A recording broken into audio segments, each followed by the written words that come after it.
All rise for the jury.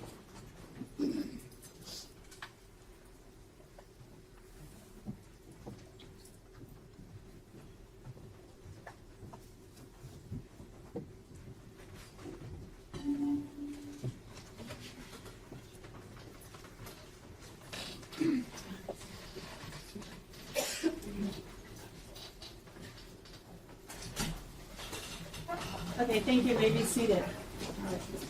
I understand there is a verdict. If the foreperson could please rise. Is it unanimous? Yes, Your Honor. Okay, if you could hand it to the deputy, please. Thank you.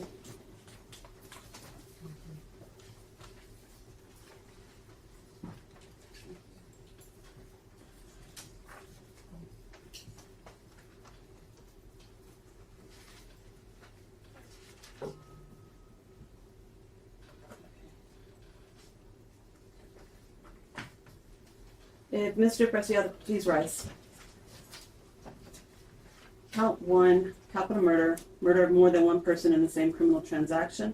Verdict form. We, the jury, find the defendant Christopher Ray Preciado guilty of the offense of capital murder as charged in count 1 of the indictment. Signed the presiding juror.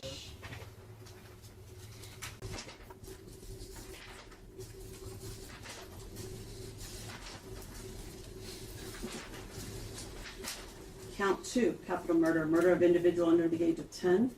We, the jury, find the defendant Christopher Ray Preciado guilty of the offense of capital murder as charged in count 2 of the indictment. Signed the presiding juror. Count 3, capital murder, intentional murder during robbery. We, the jury, find the defendant Christopher Ray Preciado guilty of the offense of capital murder as charged in count 3 of the indictment. Signed the presiding juror. Is there anything we need to address from the attorneys at this time? Not like the jury. All right. Okay, ladies and gentlemen of the jury, I'm going to poll you, which means I'm going to ask you if this is your true verdict. Are my alternates out here? Okay, I'm going to skip you, and I'm going to start from the back row, and I'm going to count down 1, and I'm going to go this way, and then I'm going to come to the front row and continue my count, and I'm just going to ask you, is this your true verdict rendered? And you can say true or not true. Okay, so in the back, sir, is this your true verdict rendered? Juror 1. True. 2. True. 3. True. 4. True. 5. True. 6. True, man. 7. Juror 7. Oh, true. Yes. 8. True. 9. True. 10. True. 11. True. 12. True. Thank you. Anything further from either side? No, Your Honor. Well then, in accordance with the jury verdict, if Mr. Preciado please rise, is there any legal reasoning why I cannot assess punishment at this time? No, Your Honor. In accordance with the jury verdict and under Penal Code 1231, I assess life without the possibility of parole. Do you have the right to appeal? Let's get set up for victim impact, please.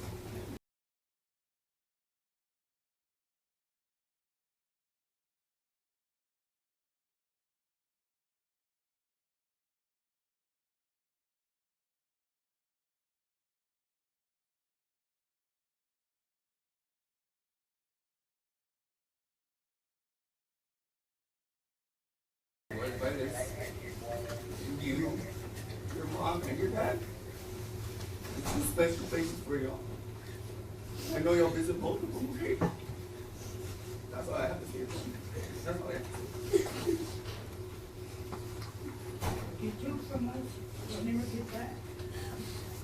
You took something precious from us. You took my granddaughter, my great-grandson. You will never see them again. But I'm glad that they found you guilty. And you will have the rest of your life to think about the consequences that you took from us. You're going to regret every day of your life for what you did to my granddaughter. You're going to see every day. You'll never see the day of light out here.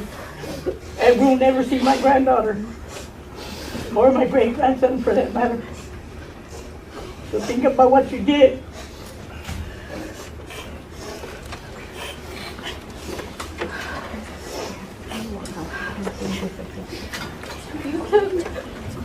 You took my cousin from all of us, each and every one of us here. You took Matthew and you took their unborn son. He didn't even have a chance to live. Not one day. Me and my cousin planned together to raise our children. And she did not get to do that with me because you took her from us. But But I know one day you will finally get what you deserve. Because you took something and you have no remorse for any of us. And her mother right here and her father, they cannot talk, but I will. I will talk for my cousin and her boyfriend and their unborn son. They did not deserve what you've done to them. But I'm glad that they see you guilty, because you will spend the rest of your life regretting everything that you have took from each and every one of us here.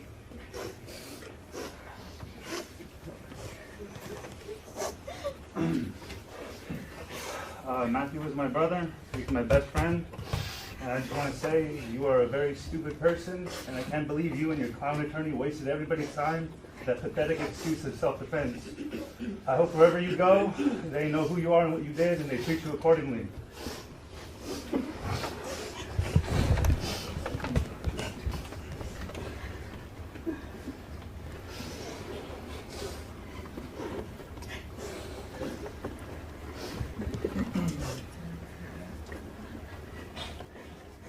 Matthew Gabriel Guerra was my son. He was born October 26, 2001, a month premature on my birthday. It was God's gift to me. I was blessed with a little over 22 years to help raise my son. And I'll be the first to admit he didn't walk on water like Miss Guerrero. And to hear the way she recklessly and cold-heartedly spoke about him, I think the two of you are related. And being born saved my life in more ways than I can ever say.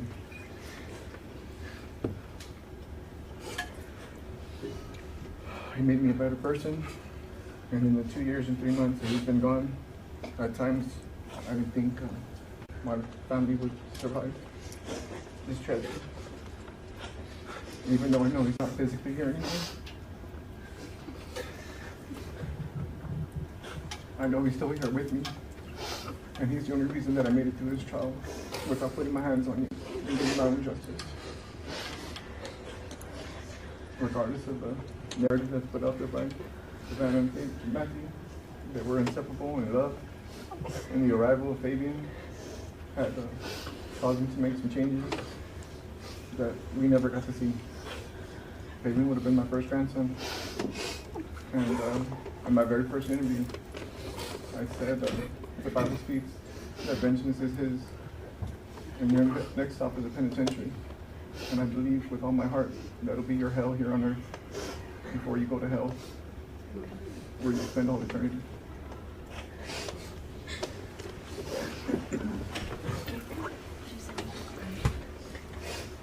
Matthew Guerra was my grandson, and even though it was stated in the trial that there were no witnesses, no fingerprints, no DNA, it's all recorded in heaven. And the great judge, no respect to the judge here, but the greatest judge in heaven has it all recorded. And I don't know if the Preciado family is in here, but they need to prepare to meet that final judge, who there is no excuses because everything is recorded. And Matthew had a heart of gold, and I miss him very much every day. But I know I'll see him someday. Thank you.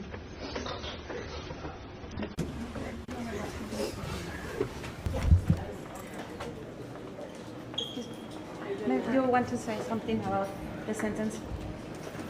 I'm just glad that it's over. I'm gonna bring my son back. I'm glad that it's over. No, it's not going to bring them back, but you know, now we can just focus on keeping their names lived on forever. Savannah, Matthew, and Fabian, and for the three of them, you know, they're going to get theirs. I feel that's it. Do you feel like justice was served? I feel like justice was served, yes, for sure. But I imagine it doesn't make the guilt any easier or the heartache. Sorry. Any thoughts? Any thoughts? He deserves what he gets. Now we can be at ease and able to, you know, be good with our kids. Good to see you. Rachel, how are you doing? No worries. God is good, guys. All the time. All the time. All the time. Would we be able to talk to you all? I know we spoke to you briefly, but would we be able to talk to you all? Do I have the microphone? I don't think so right now. Not all of us. No, that's okay. If someone doesn't want to. Okay. Okay. I'll just hold the microphone. You can look at me. First, tell me your first and last name. My name is Fabian Hernandez. I'm Matthew's brother. Matthew's brother. To be here now, 2 years later, how do you all feel? I feel like Matthew and Savannah definitely feel vindicated. We feel justice has been served for Matthew, Savannah, and Fabian. Physically, I know that they're not here with us today, but I know that they were in the courtroom with us, and they're just as happy as we are that we got our justice. And I mean, now our family can just focus on, and that goes for all of us, Savannah's family, our family, everybody, all the supporters, everybody is just like, you know, now we can just heal and just like continue to live their names on. How has your family found strength to show up every day and even live the last 2 years? As far as finding it, we just had to get up every day, put our best foot forward, and, you know, just continue to fight until justice has been served, and that's what we did today. We're still waiting to see what happens with Ramon Preciado and Berta Ramones to see if her charges come back.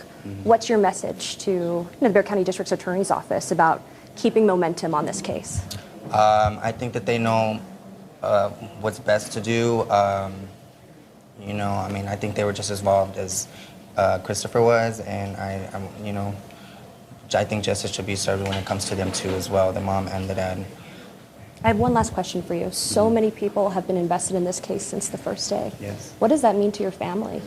Honestly, it means a lot. I woke up today and I saw there's a Savanah Soto and Matthew Guerra case page that everybody posts on, and everybody was commenting where they are in the world. It's from Australia, New Zealand, Colorado, England, and to all of them, I just want to say thank y'all. My family really appreciate y'all, all the support that y'all shown us, all the love, and the fighting that y'all have done right along with us for this justice to be served has, you know, been justified today, and I want to thank everybody for y'all support. I appreciate you. Thank Eric, you. any questions? Thank you. Thank you guys. I'm so sorry for your loss still. Thank you guys. Good to see you recover.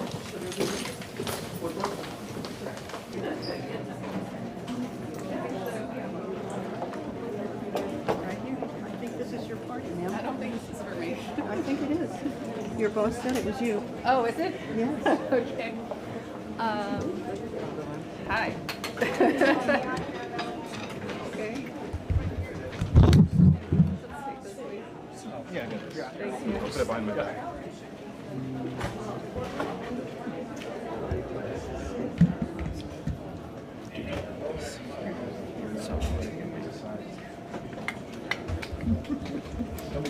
You didn't expect all I this, did you? not. Yeah, hi. I've never done this before, so is anybody gonna ask me a question or do I just talk? How do you feel after the verdict today? Relieved. I know that the family was anticipatory. This was a long time coming, and I'm really grateful that we were able to do this for them and give them some closure. Do you think it was really quick, the verdict? How do you feel about being so fast? Again, relieved. We all worked really hard to make sure that the case was presented as clearly and effectively as it could have been. And I think the jury coming back as quickly as they did means that we did that. What does this mean for the future? I mean, we're expecting Ramon Preciado and expecting him next in court in May. Do you feel like this will have an impact? So since the case is still ongoing, we can't really comment on that right now. And what's your name again? Melissa Alban. Can you spell your last name? A-L-B-A-N. And Melissa with double S? 2 S's, 1 L. Melissa, will you guys be refiling charges on Mita Romanos? Will she be reindicted? Again, because that's still an ongoing consideration, I can't comment on it right now. Why don't you brag a little bit about your team? Because you're the front woman here, but you are surrounded by people who have really worked hard and put their heart and soul into this. Tell me a little bit about your people. Absolutely. Ross Lewis was my partner. He's a second chair at our office, and he worked really hard with me to get this case ready to go. And Richard is our appellate brain. He made sure our jury charge was as appropriate and correct. That's really important for appellate purposes. You know, we wanted to make sure that we had a really clean record because he's going to appeal. And we wanted to make sure that we did everything we could to have the best chance that we can to overcome any kind of appeal or appellate challenges that he brings. And Richard made sure that we did everything that we could and that the record turned out, I think Richard would say, pretty well. satisfied with the record. All right, well then talk to me a little bit about the family, because they were continuously admonished to keep their cool. And it was very difficult for them because they've had 2 years to think about all this in a 2-year wait. And you guys repeatedly said, be calm, be cool, even until the last minute. And they did. This was emotional, you know. We had a lot of people who lost not just one, not just two, but 3. So I can only imagine how difficult this was for them.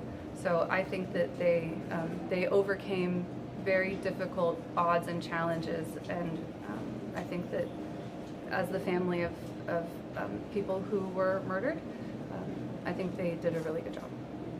I have one more question.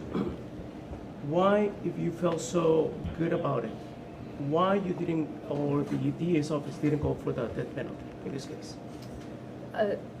The outcome here is that he is going to go away for the rest of his life.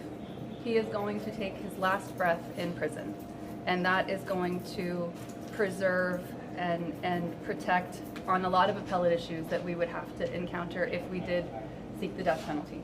So we've eliminated a lot of those issues that could have come up if we would have sought the death penalty.